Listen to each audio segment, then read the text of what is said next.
everyone, it's Shane Kanto, your Wasteland reviewer, and welcome to the Wasteland Retrospective here on the SPM Crew Podcasting Network. And this is my weekly show where my guest and I each pick a film related in some shape or form, and hopefully by the end of this episode, you have two films to go check out. And joining me is our fearless leader here at the SPM Crew. It is Mike Hilty. Fearless leader. I'm never gonna get over that. Hello, how's it going? I'm going to buy you a monocle.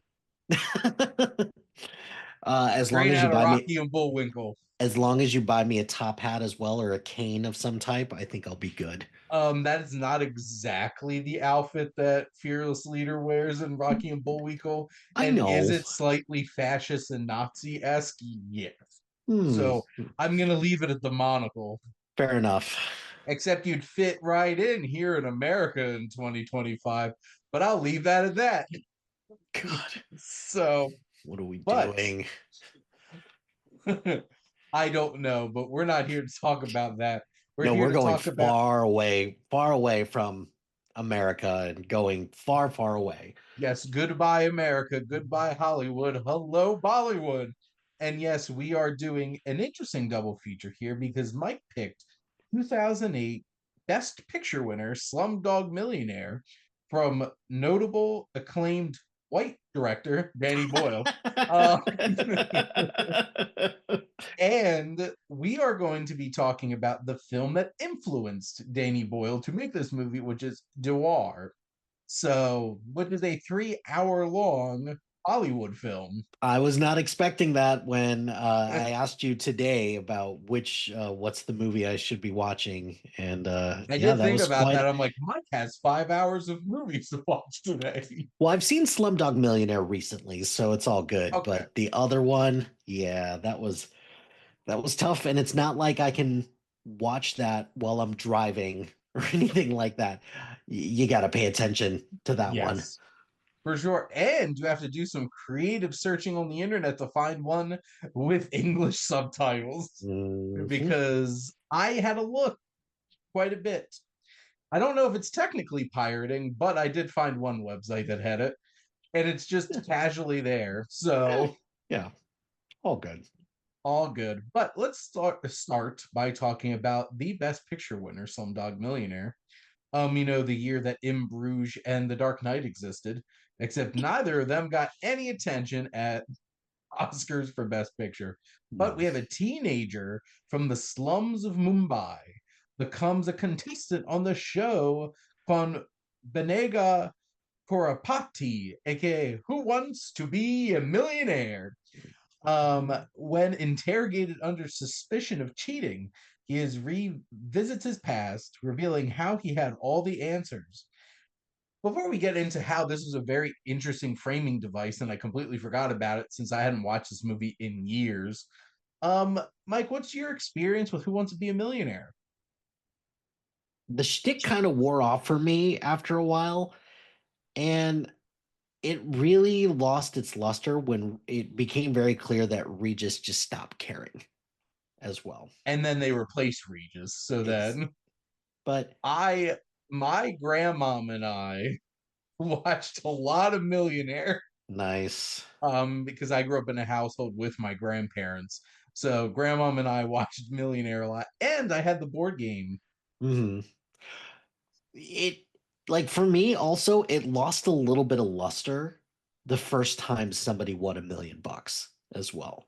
And because you're just waiting then for for somebody to win $1 million, but then when it actually happens, it's like, oh, and not only that, the way he went about doing it as well. Like you can't get cooler than that, where he saves his phone a friend. I think his name was John Carpenter as well. He saves his phone a friend and he calls his dad, is like, oh, hey dad, how's it going? I just wanted to call and let you know I won $1 million. I know the answer already. Like you, Old. that that is such a brilliant way to do that. And yeah, Pardon my it, language, but that man whipped his dick out right yes, on he national television absolutely he did. and plopped his balls right in a wheelbarrow like that episode of South Park. and just wheeled them across the stage right in front of Regis Philbin. No, which I thought this was such an interesting idea. I think the storytelling is fascinating that you have a frame narrative here where you have our protagonist, Jamal, on Millionaire, but then we cut to him being interrogated by acclaimed actor and rest in peace, Irfan Khan, Mhm. as it's like, you cheated. Well, let me tell you strategically how I knew all these answers and all the history that went into them. And this is how we get all of Jamal's backstory, which I think is a clever framing device because this is very unique. And Mhm. I don't think many films would work, but Danny Boyle certainly made this one work. Mhm. Yeah, absolutely. And I now, anytime that I pull something out my butt during trivia when I used to play, I call it, I slumdogged it because that was like, I don't, sometimes you just know, like, you know the answer to something just based on something that you experienced in your life. And there's nothing wrong with that. Like, hey, if anybody has any questions or anything that they want to know about the Three Musketeers movie, the one that Disney did, I got most of those answers because it happened around the time that my parents got divorced. So Oh no. that's seared into my head pretty good. So, I have that seared in my head because I watched that movie way too many times. You mhm. know, Kiefer Sutherland, Charlie Sheen, Oliver Platt as Porthos, and you know, Tim Curry as Tim Cardinal Curry. Richelieu, Can't forget about Tim Curry, but and Chris O'Donnell. it's At fucking peak in D'Artagnan. the Yeah. 90s, they tried to make Chris O'Donnell happen. Mhm. Um, and just okay, who was the trio that made the song? It was Sting, Brian Brian Adams. Adams and Rod Stewart. Oh my god. That Oh my god. you can't get any more early 90s than a Brian No, Adams song, with Sting and Sting Rod and Rod Stewart. Stewart. Oh man. And I just love like that whole Three Musketeers question because I started like I've seen that one. I've seen the 70s one with Oliver Reed, Richard Chamberlain, Frank Finley, and Charlton Heston as Cardinal Richelieu. And just wild. Rochefort was Christopher Lee. But you have this, and like that moment is so great too because when he calls Latika to phone a friend and she can't help him, but it didn't matter because this wasn't about him winning the money. It It was was about about getting in touch with finding, her. Yeah. and he That's did all it, it was. and he's just like a real boss. It's just like I'm gonna guess the obvious answer, which is A. Hmm. Yeah. Just like I guess I'm gonna ask. I'm gonna start with my answer, but I wanted to ask what your most memorable of his flashbacks is, and it's hard not to pick him as a small child swimming through shit Yeah. to go get an autograph from the star of Deewaar. Yeah. um, I was eating dinner, oh God. Yeah, and I'm just sitting there. I'm like, that's right. I could smell this movie. I could Hmm. smell this movie right now. Yeah. Were there any other ones that stood out to you?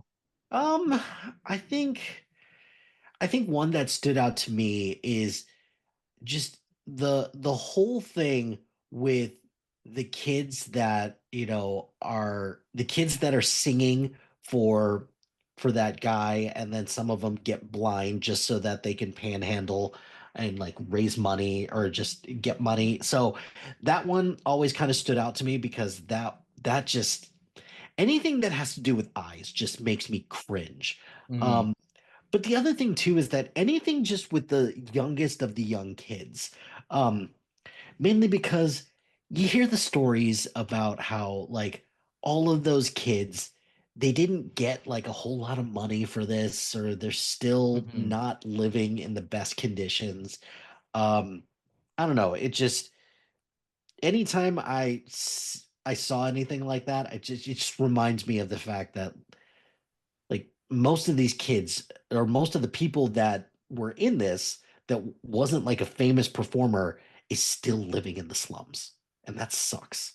And this movie made $378 million worldwide on a $15 million budget. Yeah, 15. yeah, yeah. Um, That'll do it, right?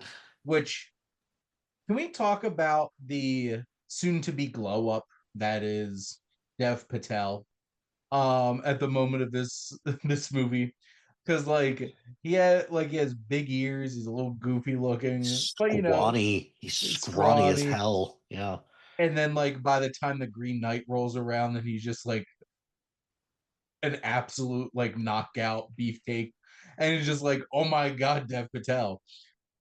It's the facial hair, Shane. The facial hair just does him all the favors Mhm. that you need facial hair to do. My facial hair, thank God that this is an audio podcast. My facial hair is hideous. So when but then again also we'll be recording on YouTube soon enough. So there is that, but I it had one like of my students who hadn't seen me in 2 weeks because of spring break, and her first question was, how did I grow a beard in 2 weeks? that's just the way it works, you know? That's just plain and simple with that. But yeah, this is the first thing that I'd seen Dave Patel and or Dev Patel in, and I I found it interesting that number one, he's not from India or anything like that. He's just Indian descent, and not Mhm. only that, he had never acted in anything Bollywood related. So everything that he did, like at the end with the dancing, like Mhm. he just went for it. He just was a natural, and to me when I watched Slumdog Millionaire, I thought, man, I hope this guy's going to be famous one day, but I think he's just going to be on the fringes instead. I think he's going to be someone that's going to make strategic choices when it comes to the movies he makes.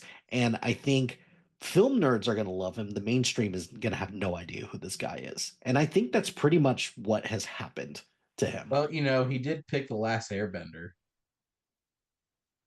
He was Prince Zuko when they decided to make the whole Fire Nation Indian Yep. Yep. instead of Chinese. Yep. Uh, That but was a choice, you know? like I think Dev Patel, like basically Dev Patel's just been doing Wes Anderson movies, Monkey Man, and The Green Knight for the past like 5 years. Hmm. And he had like the personal history of David Copperfield. I really love the work he's doing, but to be fair, yeah, a lot of it's much more low key. But I do really love him in this. He's so endearing. Frida Pinto, who love her. Um, the last like movie she was in was Mr. Malcolm's List that came out a couple years ago, and then she's in the second season of Surface, that Apple show that I have no idea why it has a second season. I was so confused when I saw that it had a second season. I'm very confused about that, and I reviewed the first season for Sif Pop, and that was the only article that I got pushback on Twitter when someone was like, "Dude, this guy got it dead wrong." I was like, "Thank you. You read the article. I appreciate you. I didn't get it wrong, but that's fine." Did you like it or not like No, I thought it was fine. I thought Gugu Mbatha-Raw was great because she's great in everything, and the story just kind of doesn't make a whole lot of sense, and everybody else is it? It makes trying way even too less hard. sense now that there's a second season. Yeah. But anyway, this film has a lot of flair. It has a lot of personality. It it feels like a Danny Boyle movie. Like you could tell like this was Danny Boyle, had his fingerprints all over it. Hmm. I do which like the whole entire very Bollywood sequence is literally in the credits. Yep. But like that's a lot of fun. I do enjoy that quite a bit.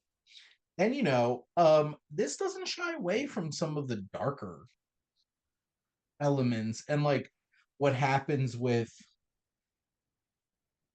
what's his brother's name? Uh but like it gets like really dark. Like dealing with uh having like Latika basically being um sold off to this like piece of crap guy, Mhm. and it's just like just trying to get her away, and like that whole entire train station sequence where she did show up but then she got kidnapped Yeah. and brought back. It's just this film is interesting because it does balance like some heavy stuff and then putting in a lot of emotion but also like fun. Mhm. This love story. So his brother's name is Salim. Yes. Like just I don't know why I forgot that as well, but that's just what happens, I guess, when the amount of content that we watch.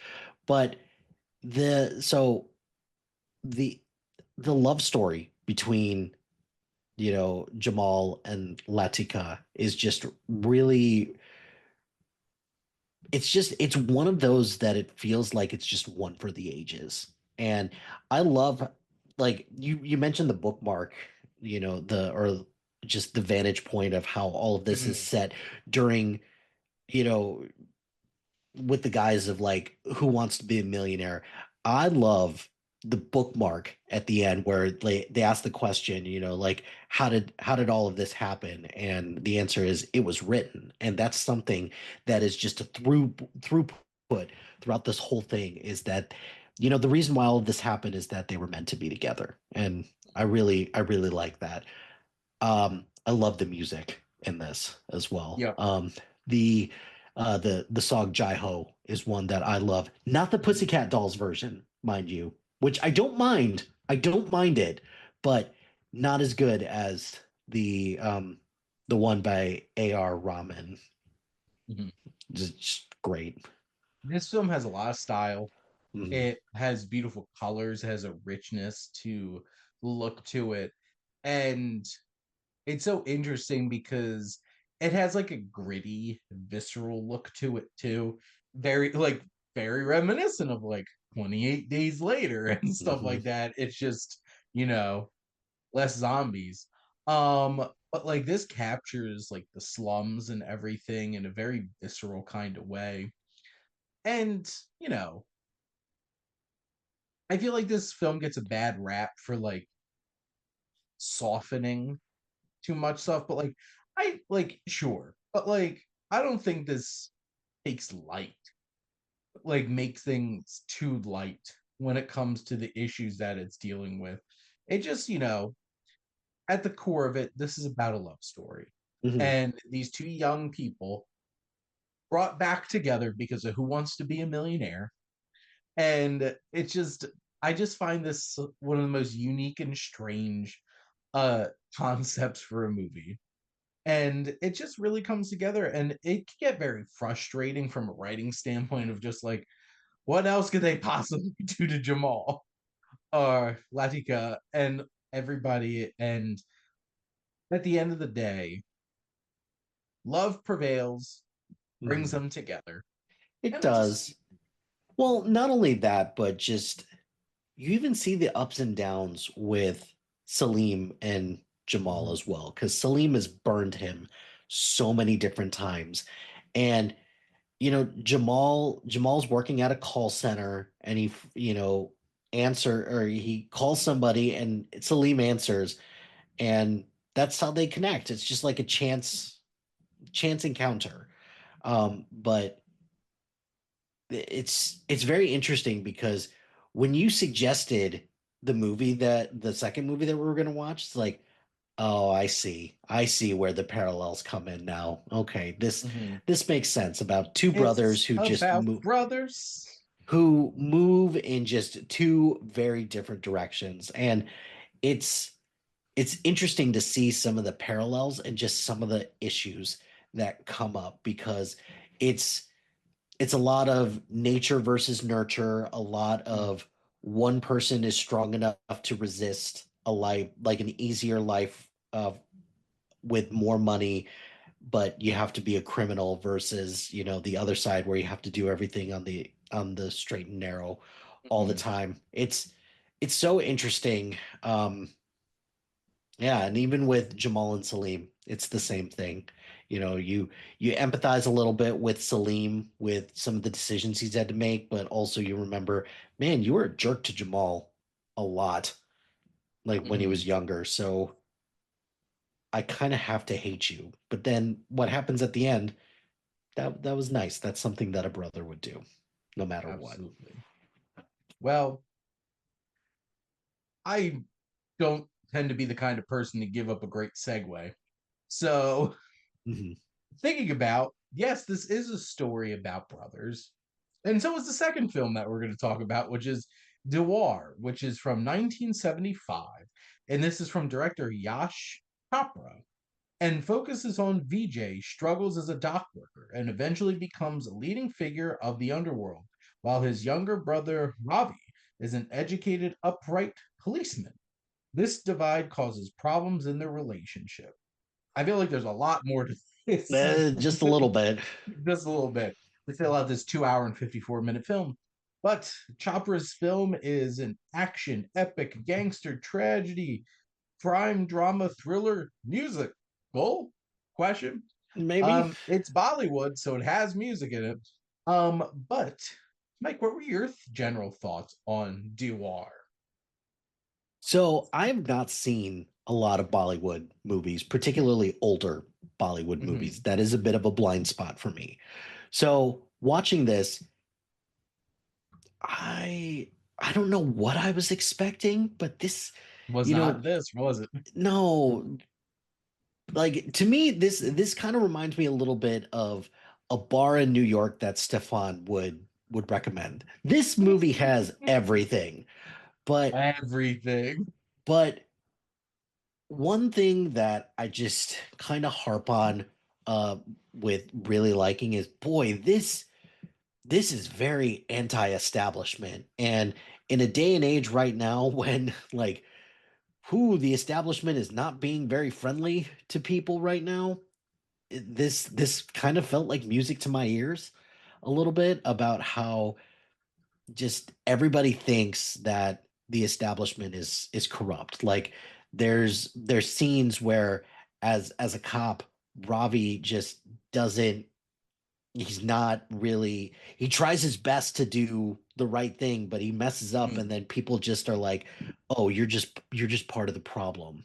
And everything like that, which sucks because I'm sure everybody who is in a position to potentially help people probably gets stuff like that all the time. So it's interesting to see that and just how these two brothers, they took wildly different paths Mhm. in their lives, and you kind of empathize a little bit with VJ with what happened to him, especially since, boy, talk about getting screwed over by your dad at a very Mm. young age Well, and even unintentionally as well. the opening sequence of this movie sets up so much from a narrative, a character, an emotional, and style Mhm. perspective because you have this whole thing where their father is sent in as a representative for like this union and is blackmailed into conceding Yep. because they threaten his family. Yep. And that sequence, the editing and the camera work, those quick cut in succession with the push shots and like really close into people's faces as they react to everything, the energy Yeah. that is in the filmmaking and the directing of Chopper here, it's infectious. Yeah. Just the editing and the personality, the voice that's behind the filmmaking. But then, like, their father is like swarmed by all these union workers. Um, your child gets tattooed. Oh yeah. That was. That was rough. Like this, like what was it, the son of a Son of a thief or something thief or like that. something like that, and like that sets this whole entire thing up for a movie that's full of musical numbers, which have a lot of energy, great dancing, and just an interesting bit of personality and style too. And then the action, that one scene with VJ, dude was throwing flying head scissors at it everywhere. Hmm. And straight up murking, what was a shovel? Yeah, Was just straight up murking everybody with. The action in this is so it's perfectly really great. choreographed, Yeah. and it's just so exciting with so much energy. Now, this movie is way too long It is way too long. That's true. and scattered and drawn out. And like narratively, I don't know, like there's plenty of things they could have leaned out here. Thematically, I think it's very rich. You have the emotion. I think it has some good performances Hmm. from Amitabh uh, Bachchan and Shashi Kapoor, who Hmm. play VJ and Ravi. I think like they have to anchor down this like 3 hour movie together. Yes, yes, they do. And it's a very interesting parallel, like you mentioned. And I think that's some of the most interesting elements of the film is just their journey across from each other. And just there's like anti-government, anti-capitalist, just like all of these things. This is a very rebellious film Hmm. and has a serious edge to it. And this is a 50-year-old film. Yeah. And just there's so much personality in it. This is a wild ride and makes me want to watch more Bollywood. I think my only experience, like I they show a lot of Indian films in New Jersey at Mm. AMC's because there's a lot of Indian population here. And I remember seeing Gully Boy, Mm. which is about a young man who wants to be a rapper. And I remember loving that, but that was also like a 2.5 hour movie. So I think just in general, when it comes to Bollywood films, that also had Aaliyah Bhatt in that, who's extremely famous Hmm. Indian actress. But just this made me want to go check out a bunch more Bollywood.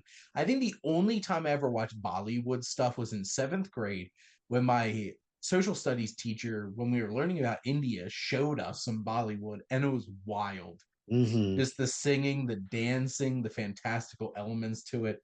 It's crazy. I'm in a similar boat as you that I do want to try to check out more Bollywood movies because I mean it's it's pretty well regarded as, one of those.